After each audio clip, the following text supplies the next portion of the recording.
Well, it's Easter Monday, and since my kids are home from school and I've got some appointments and whatnot to take care of this afternoon and this evening, I thought I'd do a morning video as this seems to be the best time I can do it today. I wanted to do a recap looking at how the first weekend of the OHL Playoffs went around the league. I'm not going to touch on every series, just some of the highlights from the opening weekend, as we're now 2 games in, and now all the teams will make the shift to the second venue of the series. And what stood out to me right off the hop was the news out of Brantford that Nick Lardis back ahead of schedule in regards to his injury. He's been out of the lineup since December, but the word was there was a strong possibility that he would not be able to return to the Brantford Bulldogs lineup in time for game number 1. But Lardis, exceeding those expectations, suited up in game number 1, and boy, oh boy, did he have an impact.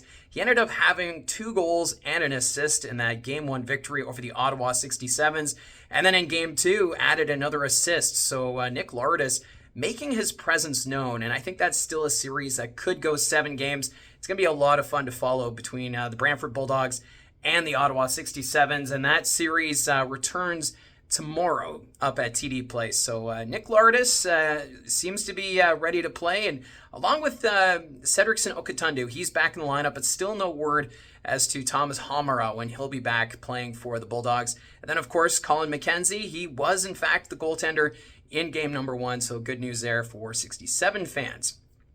Speaking of goaltenders, the Erie Otters still without Ben Gaudreau, their overage netminder. And Gaudreau, of course, suffered an injury up in Sault Ste. Marie back in January. And it sounds like he's close to returning. It's been 9 weeks now, but still wasn't able to suit up in games 1 or 2 for the Erie Otters down in Kitchener. Erie, of course, dropped game 1 at the odd. But game number 2, Ethan Frazier, looking not too bad, made 28 saves in the 7-4 victory. So the Erie Otters getting the split on the road, so good work there for the Otters as that 4-5 series. That one could go the distance, just like the Ottawa-Brantford series. So Ethan Frazier will be potentially the goaltender in game number 3. We have to wait and see, or does Gaudreau make a return midway through this series? Either way, Frazier showing that he can take the lead here come playoff time, and he's got the team in front of him who looked pretty solid there in game number 2 against the Kitchener Rangers. Then I didn't get a chance to touch on this story. This happened back in game number 1 between Sault Ste. Marie and Guelph. Max Nemesnikov delivering a high hit on Jack Beck of the Sioux Greyhounds, and as a result, Nemesnikov handed a 4-game suspension. So he missed game number 2. He's going to be out tonight against the Greyhounds. So if the Guelph Storm can get a couple of wins, Nemesnikov, he'll be able to return to the lineup for game number 6. But still, Nemesnikov, a big piece to have out of the lineup. So things looking pretty tough for the Guelph Storm. Meanwhile, Jack Beck, he was out of the lineup in game 2. He's traveling with the Greyhounds to Guelph for games 3 and 4, but he is not expected to suit up, which is tough news because Jack Beck, he's been having a great run with the Sioux Greyhounds. He's had 85 points during the regular season and put up 27 goals. So he's a key piece of that offense, but he is not ready to go. It's unknown how long this head injury or jaw injury, we're not 100% sure what in fact is bothering Jack Beck, but he's going to be out of the lineup for some time for the Greyhounds, which is really tough because this is a Greyhounds team that could go on a deep run, and if they can get the series done and over with quickly against the Guelph Storm, they'll want to definitely take advantage of that rest before taking on a team ahead of them in the standings. Could potentially be the Saginaw Spirit in the second round, but we'll have to wait and see on that front. Finally, I wanted to touch on the Oshawa-Barrie series. It's been so much fun. The series is technically a 1 seed against an 8th seed, and usually they can be pretty lopsided, but wow, game 1 and 2, pretty close. I was able to be at the Tribute Community Center for both games 1 and 2, and the Barrie Colts playing like they do on home ice.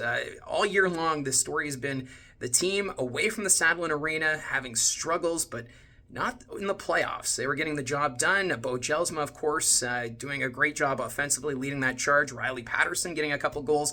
And also Cole Beaudoin. That line, Beaudoin, Patterson, York, continues to be a thorn in the opponent's sides. And the Oshawa Generals, trying to find a way to combat that. They showed their physical side yesterday. They look like a pretty grumpy team. There's one point Connor Punnett knocked Patterson into his own goaltender, and the Generals' defense taking exception, as I believe it was Bedkowski went after Patterson, thinking that it was goalie interference. So the Oshawa Generals pretty riled up. There was a few reviews last night, and the most controversial for Barrie Colt fans is the goal that was disallowed with 9 seconds left in the hockey game. If you didn't get to see the game, what happened was the Colts were on the power play in the final minute. Sam Hillebrand was on the bench for the extra attacker, and with the 6-on-4 situation, there was a scramble in the blue paint. I believe it was Carter Lowe got his stick on that loose puck and put it in. However, the official, he was in the corner and could not see the puck, and it looked as though he was ready to blow the whistle, but from what it sounds like, you could hear the whistle after the puck went in. So it sounds like it should have been a good goal if you base it on that front, but then they do have the intent to blow the whistle rule, and if that's what they're going with, that's what ended up costing the Barrie Colts the tying goal late. So a disappointment, I'm sure, for the Barrie Colts, but still, you got the split in Oshawa. They now return home. They're going to play the Oshawa Generals in Game 3 Tuesday night at the Saddlein Arena, and if it's any indication, this Barrie Colts team, they may be young, but showing they can keep up with some of the best teams in the Ontario Hockey League. So we'll have to wait and see what happens in Game 3. They'll want to put the drama and whatever happened there at the end of the game behind them quickly and try and take advantage of the last change, which I'm sure Marty Williamson, the head coach, already discussing with the team and trying to get them on the same page as they get ready to maybe go up again in the series. It's now tied at 1. This has been one of the more fascinating series just because it's that 1 seed versus the 8. So we'll have to see what happens on that front. Oh, also, I didn't put this one down. The Ryerson Leanders injury. It sounds like he might not be ready tonight to go against the Sudbury Wolves. Of course, Sudbury up 2-0 in that best-of-7 series. The Wolves winning both games on the road. They are starting to show what they're capable of. They won that game in overtime in game number 2. So Jack Ivankovic, still a rookie goaltender, but I think he is more than capable of taking that starting role if, in fact, Leanders is not good to go for tonight. It sounds like there was allegations made that a Sudbury Wolves player intentionally injured Leanders. There's nothing to confirm that, but I haven't seen any video footage to suggest otherwise, but that's just the talk around the press room. We were talking a bit about that at the media room yesterday, as we're just trying to get caught up with everything going on around the Ontario Hockey League's playoff picture. It's been a fascinating run, still a lot of twists and turns to go, but it's going to be fascinating. So 4 games tonight, and it's game number 3. This is one of those turning points for some of the teams that are behind, like the Kingston Frontenacs, who've had a hard time in North Bay. They're now down 2-0. Of course, the Guelph Storm, they're going to host the Sioux Greyhounds tonight, so they're going to try and get back.